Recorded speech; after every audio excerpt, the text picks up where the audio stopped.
What's up, YouTubers? Today we're going to talk about the Orion Knives Solaris, designed by knife enthusiast and now designer David Cam. Yes, I am starting this one with a glove because this is one of those unusual and amazing knives that not only passes the glove test for use, but is actually fidgety inside gloves. So we'll talk about that in a little bit. Well, actually we won't. We just talked about it. Let's jump right into this thing. This particular knife is a 4.9 ounces I weighed knife with a 3.25 inch blade made out of 14C28N.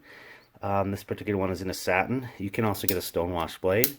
For those that might poo-poo on 14C28N, it's a great well-balanced steel, and it's actually the one that I use on my Mora Garber. Great knife actually for camping. And it's very well balanced, stainless, easy to sharpen, and I beat the snot out of it. You can see that I literally use this as my can opener by beating on the end of this one with a hatchet. So for me, it's a great choice of steel on this one. It maintains the budget price, and like I said, very well balanced. This particular knife works on a plunge lock, which utilizes a piston, which it basically is countersunk down into a hole there. And I do have one other knife myself that has the plunge lock. Been using it for a long time. This is the Hoagie X03, and it's very great for, as we talked about already and I demonstrated, very great for use with gloves, because you can literally, with that button lock, you can just release it and it comes back. So this knife is exceptional though, and it actually adds fidgetiness while you're wearing gloves.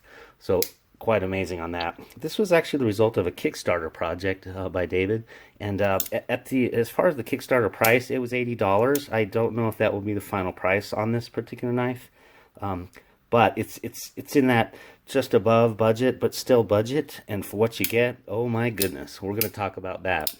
So there will be approximately, I emailed David, and he will have approximately 100, give or take a few, beyond the Kickstarter obligation fulfillment for sale, and that will be coming up very soon now. So be prepared to jump on that, because that's all he's going to have for now. But then there will be, in fact, a follow-up pre-order for these.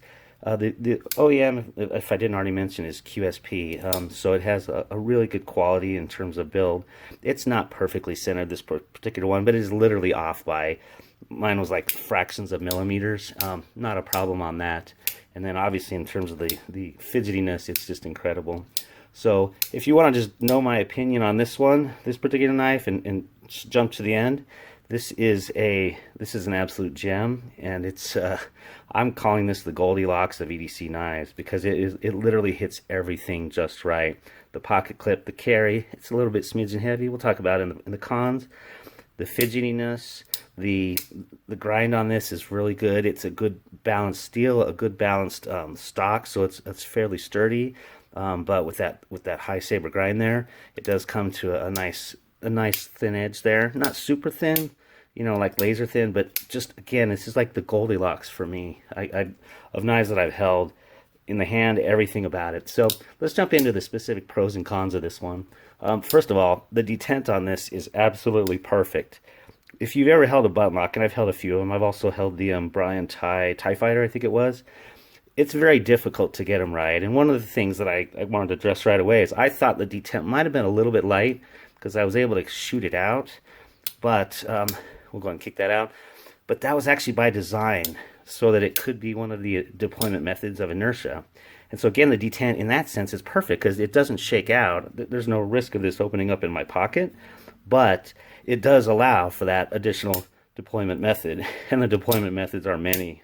Finger, button, release, thumb studs, backside flip. This is a fidgeter's dream, this knife. So amazing on that. Great detent. The fidgeting, I gotta tell you, I hand this to my kids. I'm not left-handed. This is my left hand. I'm not super ambidextrous. Okay, but gosh, just this one right for left-handed, it was automatic and instant. This does run on multi-row bearings, so of course that really adds to it. But you add that in with that detent and the different deployment methods, and oh my goodness, this is absolutely the knife I now recommend to people left-handed. So David, get ready to serve 10% of the population in mass, truly, because in fact, I have 2 people already that I know they're left-handed. I was going to suggest a PM2 left-handed, and I said, hold on, you guys, maybe you don't want to spend, that price. consider this. Again, this was an $80 price, and it's going to probably be give or take maybe right around that. So it's going to maintain that nice, just a great budget price for this. For really what you're getting, it's actually a bargain. So we talked about the Ambidextrous is fantastic. This is a classy looking knife. If you take a look at the 3 stars in the belt of Orion there, Orion knives, and also for those that have watched some of the interviews with David, this is going to be, there's some special meaning there, and that's obvious. And actually, that adds a special touch to it. So I actually feel really good about carrying this knife in more ways than just, oh, this is a great knife. So for that, kudos. It's classy looking, budget conscious, and it's really forward thinking in terms of what are all the things that we want. We want fidgetiness, we want a good steel, we want something that cuts well, we want something that's legal in most areas, and at the 3 and 2.25, that's going to cover most of our areas.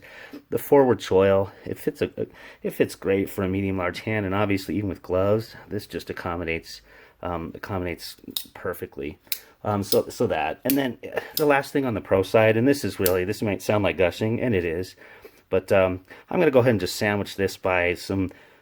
This is what I would consider about this knife is, as I held it, I was like, hold on, this is not just a knife, this is a platform. And actually, when you watch a few more interviews, you realize that, hey, this actually is a platform.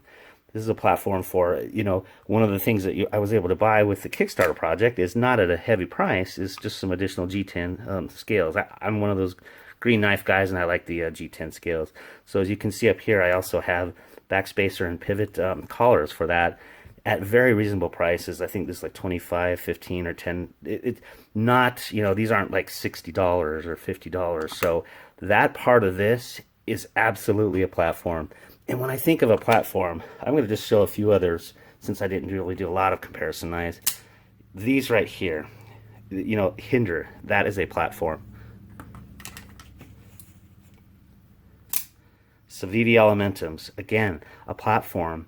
Different scales, different modifications. I can imagine a future where there's possibly maybe some upgraded steels on this blade. We're talking giants of this industry. Benchmade bug out. Again, a platform. You have different steels, different ways to modify these things. And the great thing is, as of right now, you already have that option, or you're going to have that option as these become available. The Wee Banter, again, another platform where you're going to have, you can have special runs, different steels. I can imagine maybe a DLC coated or something like that. I don't know. I have no inside information, but I can imagine that with this knife, just because of everything that it provides, and it still maintains all that great, a very fair and great price. So for me, and then I do have one more, of course, is, again, these are platforms. You have G10 liner, then you have your plastic for this PM3, and that to me is just what makes this great. And there's no secrets behind this thing. He actually ships in with it a guide for you. So for those people that are going to be taking this apart and putting on and making this into their own Green Goblin, that's what I'm going to call mine. It literally has your roadmap for, hey, if you mess up something on the plunge lock, this is the order that it goes in, and you don't have to necessarily worry about making a recording every time you take apart the knife. So yeah, if it sounds like I'm gushing, I am, because this is absolutely the knife enthusiast's new platform, especially in a budget range. So wow, I just got to give massive hand clap to that.